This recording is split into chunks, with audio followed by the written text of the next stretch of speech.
तेजस्वी यादव जिससे कि किस सदन में यहाँ मीटिंग रखा गया? आज पुरानी प्रखंड में और बिहार के तमाम प्रखंडों में जननायक कर्पूरी जी का पखवाड़ा जयंती मनाया जा रहा है।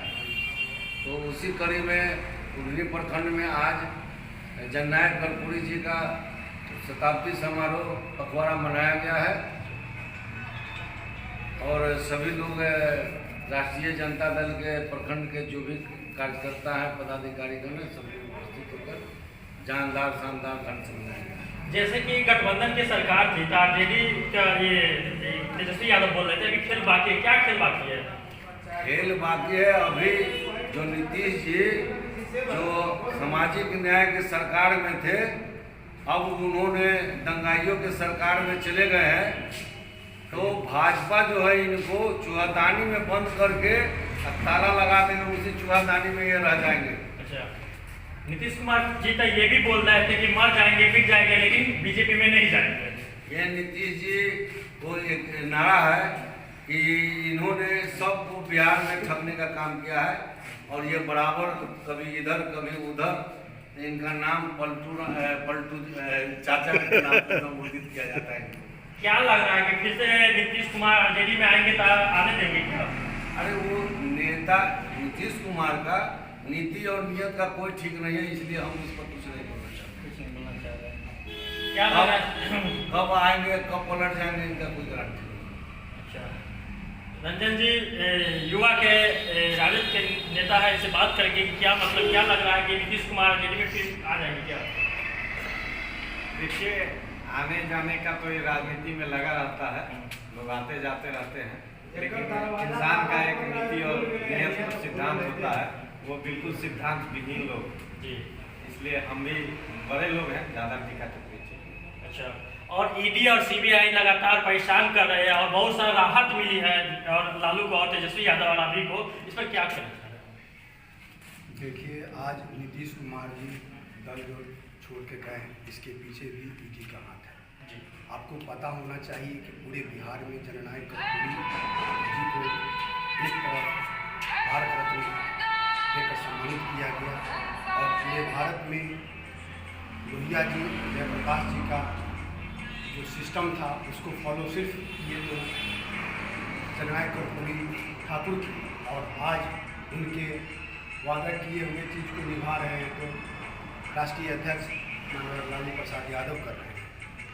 आपको सर ये भी पता होगा कि जो विपक्षी दल को एक प्लेटफॉर्म पर जमा करने का काम माननीय नीतीश कुमार जी, माननीय लालू प्रसाद यादव जी किए और पूरे बिहार में पूरे भारत के लोगों को विरोधी दल के नेता को एक प्लेटफॉर्म पर लाने का काम किए।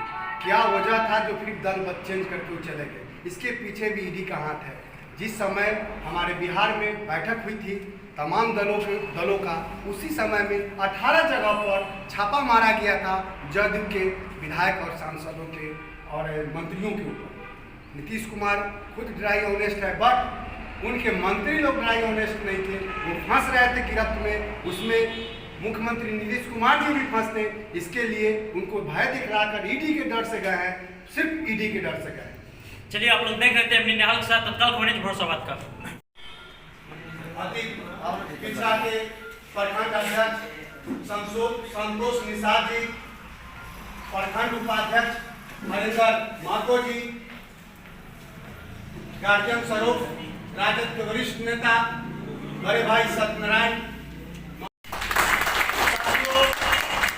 आज जननायक भारत रत्न जननायक कर्पूरी जयंती पखवाड़ा जयंती के शुभ अवसर पर हम लोग प्रधान कार्यालय लदौरा में उपस्थित हुए हैं।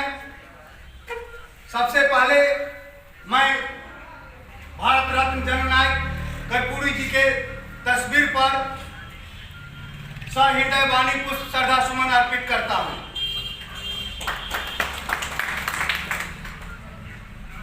इससे पहले मैं इस कार्यक्रम के आयोजकगण को बधाई देता हूं और धन्यवाद देता हूं।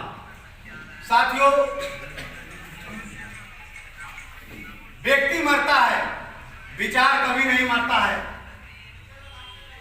बिहार के महान विभूतियों में जननायक कर्पूरी जी का नाम सबसे आगे रहेगा। भारत रत्न जननायक कर्पूरी जी का जन्म 24 जनवरी 1924 को बिहार के समस्तीपुर जिले के पितौजिया ग्राम में हुआ था। उनका मृत्यु 18 जनवरी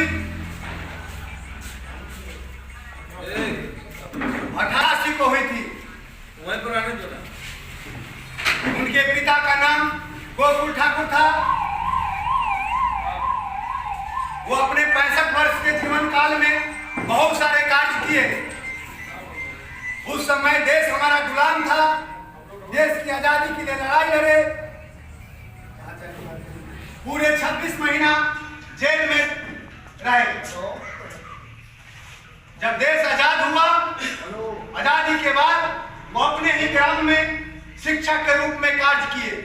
1952 में विधानसभा सदस्य बने। 1960 में पीएनबी कर्मचारी को हड़ताल पर ले जाने के कारण उन्हें गिरफ्तार होना पड़ा। साथियों,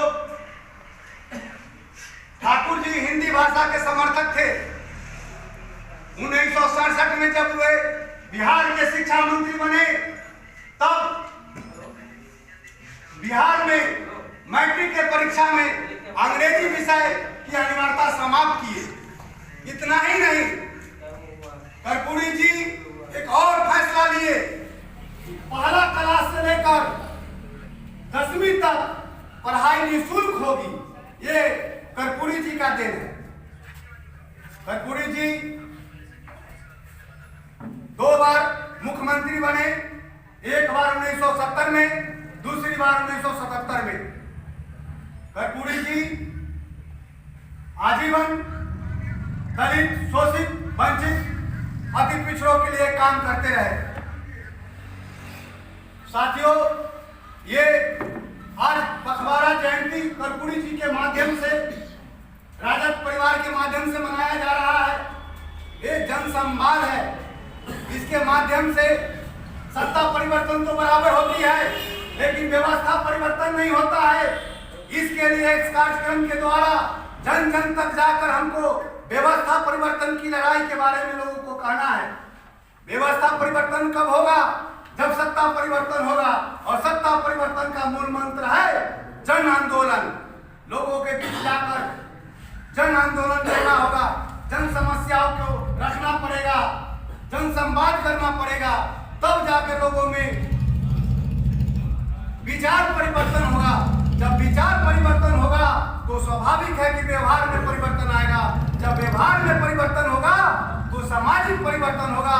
जब सामाजिक परिवर्तन होगा तो सत्ता परिवर्तन होगा। और सत्ता परिवर्तन होगा तो साथियों, हमारे महापुरुष जगदेव बाबू कहा करते थे, 10 का शासन 90 पर नहीं चलेगा, नहीं चलेगा। 100 में 90 शोषित है, 90 भाग हमारा है। धन धरती और राजपाट पर 90 भाग हमारा है, 90 भाग हमारा है। आज हमको 90 भाग की लड़ाई लड़ना है, 10 और 90 की। आज वो कहते हैं कि राम जो लाए उन्हीं को लाएंगे। आप उनसे आंख में आंख डाल के पूछिए कि आपके राम कहाँ चले गए थे? कश्मीर चले गए थे कि रूस, जर्मनी, जापान चले गए थे? आज भारत के लोग कह रहे हैं कि प्राण प्रतिष्ठान डाला जाता है मूर्ति में।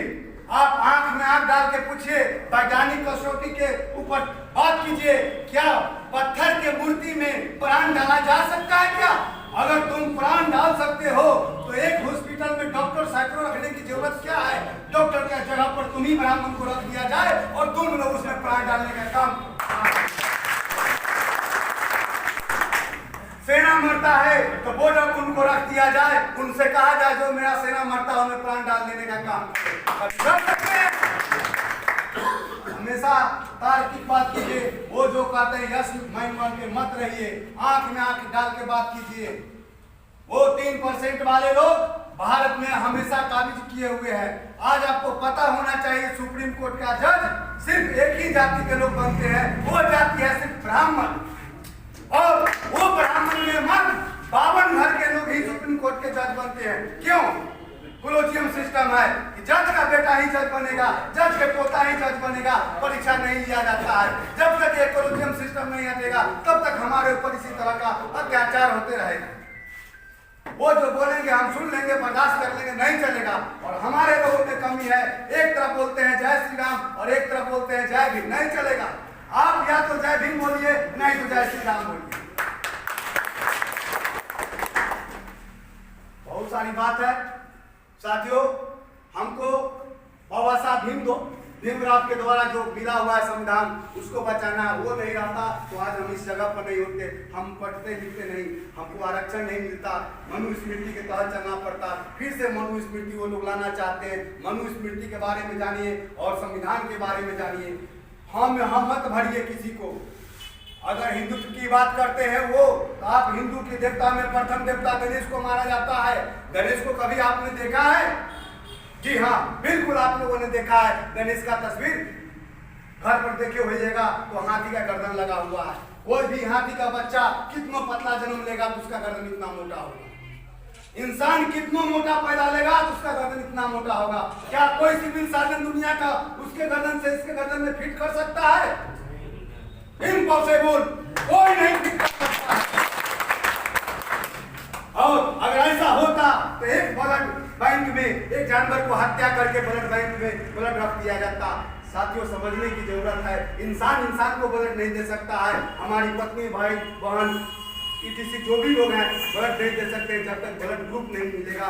ब्लड ग्रुप मिलेगा तब ये ब्लड चढ़ेगा, चाहे वो किसी जाति का हो, धर्म का हो, मजहब का हो, उससे कोई मतलब नहीं। वहाँ नहीं देखा जाता है मुसलमान, वहाँ नहीं देखा जाता है हिंदू, क्रिश्चियन, सिख, ईसाई। ब्लड ग्रुप मिलेगा। अगर एक सेकंड ब्लड ग्रुप नहीं मिलेगा तो आदमी सेकंडों नहीं लगेगा मरने में, मर जाएगा। तो क्या आप सोचिए, भारत के प्रथम देवता के बारे में जो ब्राह्मण हमको पढ़ते हैं कि गणेश है, उसको सबसे पहले पूजा जाता है। आप उसके गर्दन को देखिए, ब्लड सर्कुलेशन कभी चलेगा? इंसान में जानवर का ब्लड, जब इंसान को ब्लड देगा तो मर जाएगा। जब तक ब्लड ग्रुप नहीं मिलेगा तो क्या जानवर का ब्लड ग्रुप नहीं चलेगा? लड़िए, उससे बोलिए।